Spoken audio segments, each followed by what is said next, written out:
Praise the Lord, hallelujah. प्रभु यीशु मसीह के नाम पे आप सबको लॉर्ड्स हाउस चैनल के द्वारा स्वागत करता हूं। आज के दिनों में विश्वासियों में कई लोग संडे चर्च जाते हैं, फिर सोमवार से लेकर शनिवार तक जैसा चाहे वैसा जीते हैं, और फिर संडे आ जाता है, फिर प्रभु के पास जाके माफ़ी मांगते हैं, प्रभु से कहते हैं प्रभु मैं पापी हूँ, मुझे और एक मौका दे। इस तरह क्षमा पूछते हुए प्रार्थना के द्वारा अपना जीवन गुजारते हैं। समय बीत जाता है, महीने बीत जाते हैं, साल बीत जाते हैं, लेकिन अपना आत्मिक जीवन में कोई भी मतलब नहीं है, यानी कोई भी बढ़ोतरी नहीं है, दिन प्रतिदिन नीचे गिर जाते हैं। क्या आपकी स्थिति ऐसी ही है? तो आज का संदेश आपके लिए है। एक व्यक्ति ने मुझसे कहा, क्या आपके माता पिता क्रिश्चियन से या आपने यीशु मसीह को ग्रहण किया? मैंने कहा मैंने यीशु मसीह को ग्रहण किया, मुझे देखकर मेरे परिवार लोग प्रभु के पास आए हैं। तब उसने कहा, देखो यदि आपके माता पिता विश्वासी है तो कोई प्रॉब्लम नहीं है, उनसे चल जाएगा, लेकिन तुम विश्वास में आए हो तो प्रॉब्लम यह है कि हर विषय में तुम ये नहीं करना है, वो नहीं करना है, इस तरह बोलकर रोकते रहते हो। उतना स्पिरिचुअल रहना भी अच्छा नहीं है। अपने लाइफ में कुछ चीज़ों में, कुछ जगहों में कॉम्प्रोमाइज़ होना है। प्रभु का वचन या बातों को ना मानने से भी कुछ भी नहीं होगा, प्रभु क्षमा करता है। उतना स्पिरिचुअल रहना भी तुम्हारे लिए अच्छा नहीं है, मैं बोल रहा हूँ, मेरी बात मानो, कहकर एक व्यक्ति ने कहा। और एक ने कहा, कई सदियों से अगर क्रिश्चियन है तो उससे प्रॉब्लम नहीं है, लेकिन ये बीच में नया से यीशु मसीह को ग्रहण करते हैं ना, इनसे बहुत प्रॉब्लम है। ये नहीं करना है, वो नहीं करना है, ऐसा रहना है, ऐसा नहीं रहना है बोल के बहुत सारा भाषण देते हैं, बहुत सारा हमें सताते हैं। अरे अपने मन जैसी कहती है वैसा जियो, प्रभु तो क्षमा करेगा ना। प्रभु की अनुग्रह हमें काफ़ी है, तो हम जैसा भी रहे, प्रभु का अनुग्रह है कि हम उस समस्या से बाहर आ जाएंगे, उस पाप से प्रभु हमें माफ़ कर देगा। माफ़ करने के लिए ही यीशु मसीह है ना। क्या आप भी ऐसा ही कहते हैं? बाइबल में यिर्मयाह भविष्यद्वक्ता के बारे में आप जानते हैं। परमेश्वर ने यिर्मयाह के द्वारा अपनी भविष्यवाणी बताया कि मैं इस यरूशलेम को बबुलोन राजा के हाथ में दे दूंगा, वो आएगा और यरूशलेम को सत्यानाश करेगा, तुम सब लोग उसका दास दासी बनोगे। मैं इस देश पर कुशल नहीं, हानि लाने वाला हूँ, पीड़ा लाने वाला हूँ, अकाल आएगा, लोग मर जाएंगे, सब लोग तीतर बीतर बिछड़ जाएंगे। इस तरह परमेश्वर ने यिर्मयाह भविष्यद्वक्ता के द्वारा भविष्यवाणी किया। उस समय के यहूदी ये भविष्यवाणी को सुन सुनकर थक गए, उनको बहुत गुस्सा आया। क्यों ये यिर्मयाह हर समय हमारे विरुद्ध भविष्यवाणी करता है, हर समय कहता है कि हम सब लोग दास दासी बन जाएंगे, परमेश्वर का क्रोध भड़क रहा है, हम सब लोग मिलकर क्यों बबुलोन को जाना है, नेगेटिव ही फैलाता है। उनके मन में बहुत द्वेष और गुस्सा उत्पन्न हुआ, और उन सब लोगों ने मिलकर यिर्मयाह भविष्यद्वक्ता को लेकर गड्ढा में डाल दिए। उस गड्ढा में पानी नहीं है, सूखा हुआ था, और उस गड्ढा बंद किया गया। यिर्मयाह को मारने के लिए राजा की आज्ञा के अनुसार यिर्मयाह को गड्ढा में फेंक दिए। उस समय बाइबल में हम एक व्यक्ति को देखते हैं, उसका नाम है एबेद-मेलेक। वो एक खोजा है और कूशी देश वाला था। उसने सब कुछ देखा कि ये लोग यहूदी होकर भी अपने भविष्यद्वक्ता को मारने के लिए कोशिश कर रहे हैं, और यिर्मयाह को गड्ढा में डाल दिए। जब अन्याय चल रहा है तो ये व्यक्ति ने हिम्मत से राजा के पास जाकर कहा, राजा ये लोगों ने अन्याय से यिर्मयाह को गड्ढा में डाल दिए, देश में रोटी नहीं है, कभी भी वो भविष्यद्वक्ता मर सकता है, आप उसे बचाइए। उसने कोई भी गलत बात नहीं कहा, उसे बचाओ, उसे उस गड्ढे में से बाहर निकालो, कहकर राजा के पास जाकर हिम्मत से बात किया। जब आसपास अन्याय हो रहा है, जब सेवकों को सता रहे हैं, जब लोग बात नहीं मान रहे हैं, तो एबेद-मेलेक तरह के व्यक्तियों को परमेश्वर चुनता है। ये व्यक्ति यहूदी नहीं है, फिर भी परमेश्वर पर विश्वास करता है, परमेश्वर का आदर करता है। यिर्मयाह ने कोई गलत नहीं किया, इन्होंने अन्याय से उसे गड्ढा में डाल दिए, उसे बचाइए, उसकी प्राण की रक्षा कीजिए। तब राजा ने इस तरह आज्ञा दिया, तुम 30 पुरुष को लेकर जाकर यिर्मयाह को उस गड्ढे में से बाहर निकालो। एबेद-मेलेक तुरंत 30 लोगों की मदद के साथ यिर्मयाह भविष्यद्वक्ता को बाहर निकाला। देखिए, उसने एक भविष्यद्वक्ता की जान बचाई। यीशु मसीह ने एक बात कहा। मत्ती रचित सुसमाचार अध्याय 10 में लिखा है वो बात, आपके लिए मैं पढ़ता हूँ। आइए उस वचन को देखेंगे। जो भविष्यद्वक्ता को भविष्यद्वक्ता जानकर ग्रहण करे वहाँ भविष्यद्वक्ता का बदला पाएगा। जो धर्म को धर्म जानकर ग्रहण करे वहाँ धर्म का बदला पाएगा।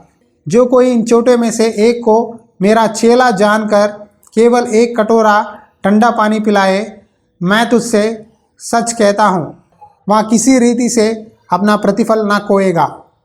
यहाँ वचन में लिखा है, जो कोई एक भविष्यद्वक्ता जानकर उस भविष्यद्वक्ता को मदद करेगा तो उस भविष्यद्वक्ता का प्रतिफल पाएगा। जो भी एक धर्म व्यक्ति को मदद करेगा और एक धार्मिक व्यक्ति का ग्रहण करेगा यानी उसका सहायता करेगा तो उसका प्रतिफल पाएगा।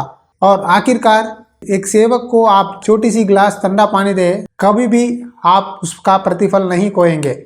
आज परमेश्वर के दास बहुत से लोग वचन प्रचार कर रहे हैं, लेकिन कितने लोग उनकी मदद करते हैं, हर समय उनकी निंदा करते रहते हैं, उनकी बेइज्जती करते रहते हैं, अपमान करते रहते हैं।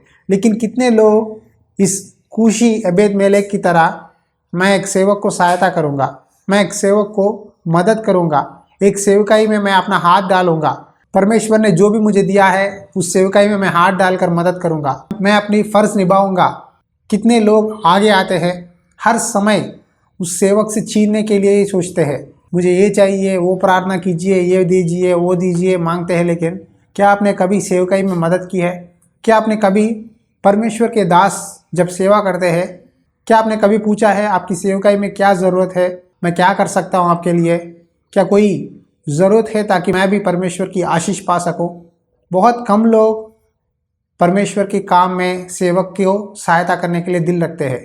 बहुत से लोग सेवकों की निंदा करते हैं, अपमान करते हैं, कहते हैं इसको क्या, इसको सब अच्छा है, इसको परमेश्वर देख रहा है। क्या आपको शैतान देख रहा है?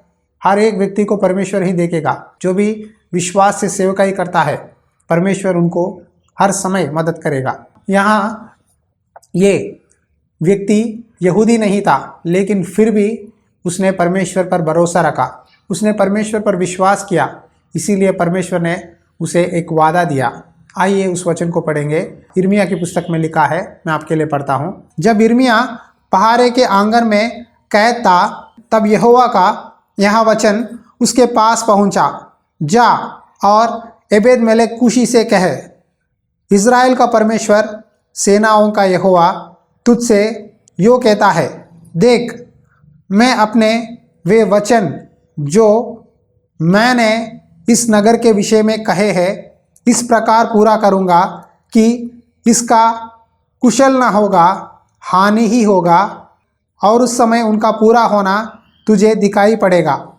परंतु यहोवा की यही वाणी है, उस समय मैं तुझे बचाऊँगा और जिन मनुष्यों से तू भय खाता है तू उनके वश में नहीं किया जाएगा, क्योंकि मैं तुझे निश्चय बचाऊँगा और तू तलवार से न मरेगा, तेरा प्राण बचा रहेगा।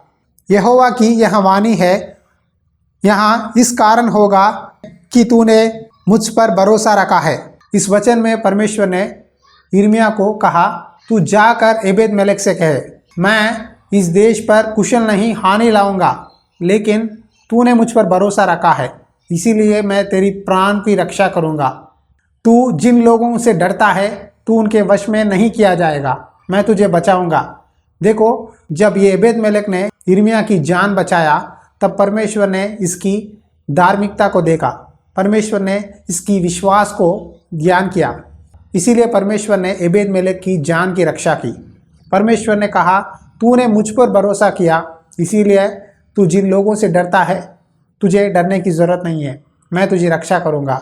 इस वचन सुनने वाले प्यारे भाई और बहन, शायद आप बीमारियों से डर रहे होंगे, शायद आर्थिक समस्याओं से, नौकरी ना होने के कारण, बच्चे ना पैदा होने के कारण, या बच्चे बात ना मानने के कारण, या आपकी पत्नी आपकी बात नहीं मानती हो, किसी भी समस्या हो, आज परमेश्वर कहता है तूने मुझ पर भरोसा किया है, मैं तुझे बचाऊंगा, मैं तेरी रक्षा करूंगा, तू जहाँ भी जा मैं तेरे साथ रहूँगा, मैं तेरी भलाई करूँगा, इसीलिए मैंने तुझे चुना है। आपको क्या करना है मालूम है? परमेश्वर पर विश्वास करना है, परमेश्वर की आज्ञा को मानना है। आज प्रॉब्लम यह है कि सब लोग कहते हैं मुझे बहुत अच्छा मालूम है, यीशु मसीह के बारे में, लेकिन बात यहाँ है कि बहुत कम लोग यीशु मसीह का अनुसरण करते हैं, कम लोग फॉलो करते हैं।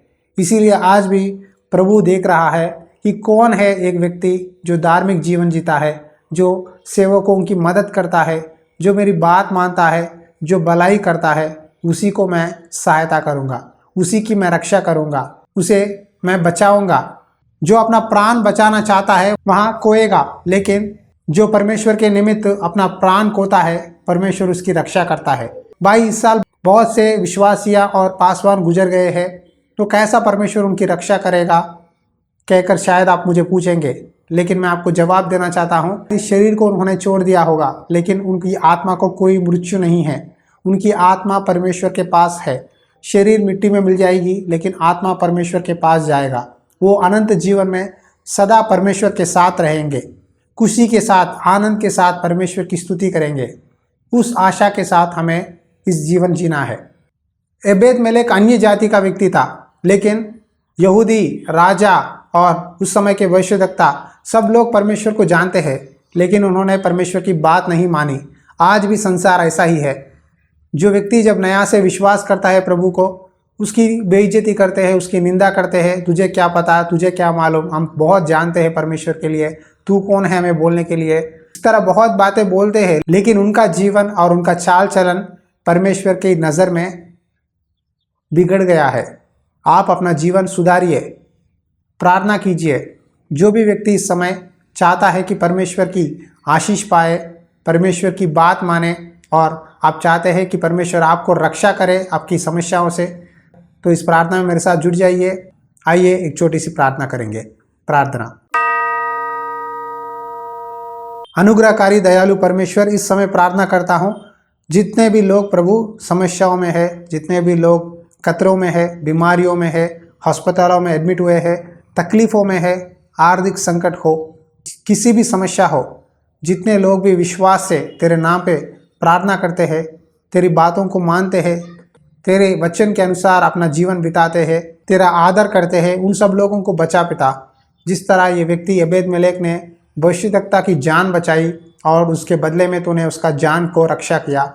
आज मैं प्रार्थना करता हूँ, बहुत सारे सेवक तकलीफ़ों में है, मुसीबतों में है, समस्याओं में है। प्रभु, तेरे विश्वासियों को उठा पिता, सोने वालों को जगा कर, गिरे हुए सेवकों को फिर खड़ा, फिर सेवकों की मदद तू ही कर पिता। समस्याओं से बाहर ला, तकलीफ़ों से छुटकारा दे।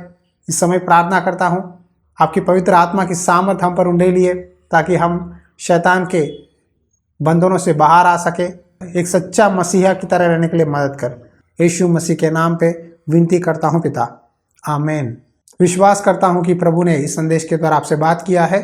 प्लीज़ लॉर्ड्स हाउस चैनल को सब्सक्राइब करो, इन संदेशों को लाइक करो और आपके फ्रेंड्स को इन संदेशों को शेयर करो। हमारे लिए और हमारे सेवकों के लिए प्रार्थना कीजिए। प्रभु की इच्छा हो तो और एक संदेश के द्वारा फिर से आपके साथ मुलाकात करूँगा। God bless you.